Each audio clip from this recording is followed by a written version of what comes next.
Billionaire businessman Jeffrey Epstein was arrested in New York Saturday on federal charges related to sex trafficking. The 66-year-old hedge fund manager has long been accused of sexually abusing underage girls.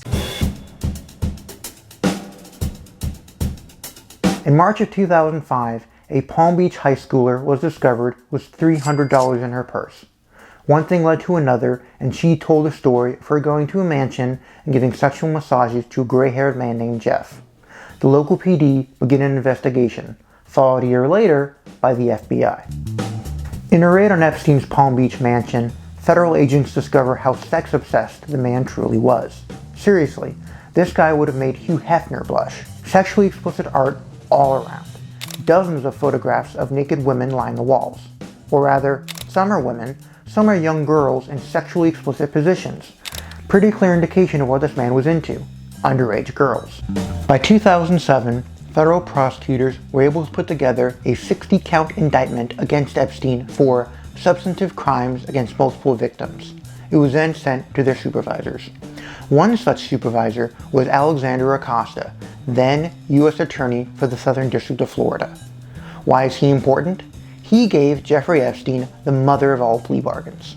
In July of 2007, before the investigation was complete, with witnesses left unquestioned, Epstein got a non-prosecution offer. He could completely avoid all federal charges and a potential life sentence.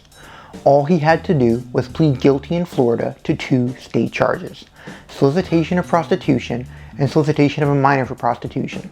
That's it. An amazing deal. Hi, honey.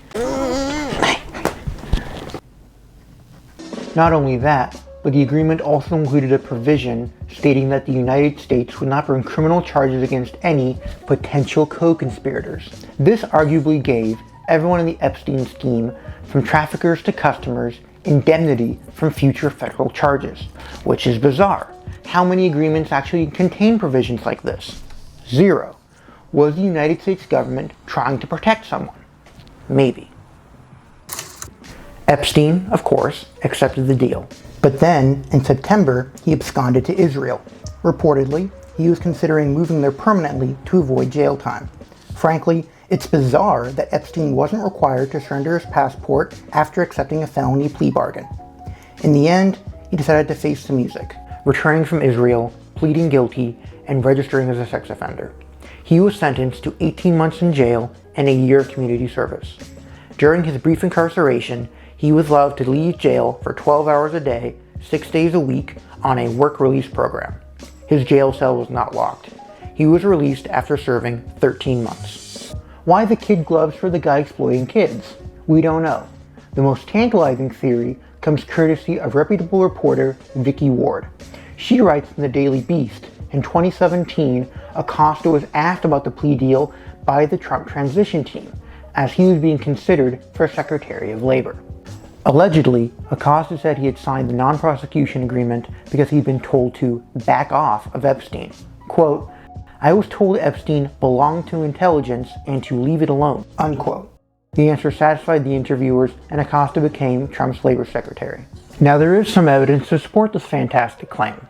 Epstein may have been supplying information to Washington or the Israelis as an agent or a freelancer, but it's such a rabbit hole I won't be covering it here. Maybe in a future video. In 2020, the Department of Justice's Office of Professional Responsibility released a 350-page report on the plea bargain. No wrongdoing was found. None of the 5 prosecutors had committed professional misconduct, although Alex Acosta had exhibited, quote, poor judgment. Although the report was a dud, there are still some juicy takeaways. We learned that in 2007, Acosta was taking meetings with Epstein's all-star defense team, which included Alan Dershowitz and Kenneth Starr. Acosta and Starr actually knew each other from back in the day when Acosta was a junior associate at the Kirkland & Ellis law firm. Small world. The report also discovered an 11-month gap in Acosta's incoming email history. This gap coincided with the time of the investigation and negotiations over the plea deal. His outgoing email history was unaffected. The circumstances of the missing emails were, of course, investigated. It was found that those emails were likely not preserved due to a technological error. Case closed. Jeffrey Epstein was released from jail in 2009. After that, he went on to, allegedly, abuse girls for the next decade. Business as usual. Finally, in 2018, the Me Too movement. Julie Brown of the Miami Herald wrote Perversion of Justice, a series of articles detailing the abuse allegations and the 2008 plea bargain. This brought renewed interest to the case. Soon, a federal judge ruled the non-prosecution agreement that was brokered by Acosta illegal. This is because Acosta's team did not inform Epstein's victims of the deal at the time. They were misled about whether a federal prosecution was still viable. A big no-no. On July 6, 2019, Epstein was arrested. He is charged with sex trafficking of minors and conspiracy to commit sex trafficking of minors. These charges stemmed from abuse allegations from New York from 2002 to 2005. Epstein pleaded not guilty. He's sent to the Metropolitan Correctional Center in downtown Manhattan. Epstein was in custody, like last time. Except unlike last time, he won't make it out alive. Was it suicide, or was he sacrificed? There's got to be something wrong. Well, maybe Norton was right. Maybe it was suicide. No, not suicide. But not an accident either. What else? I love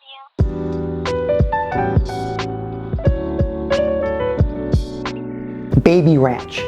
According to the New York Times, Jeffrey Epstein wanted to seed humanity with his own DNA. He would do this by impregnating 20 women at a time at his New Mexico ranch. His own harem, with the express purpose of pumping out babies named Epstein. This project never got off the ground. But can you imagine if it did? It's just absolutely incredible. It's over.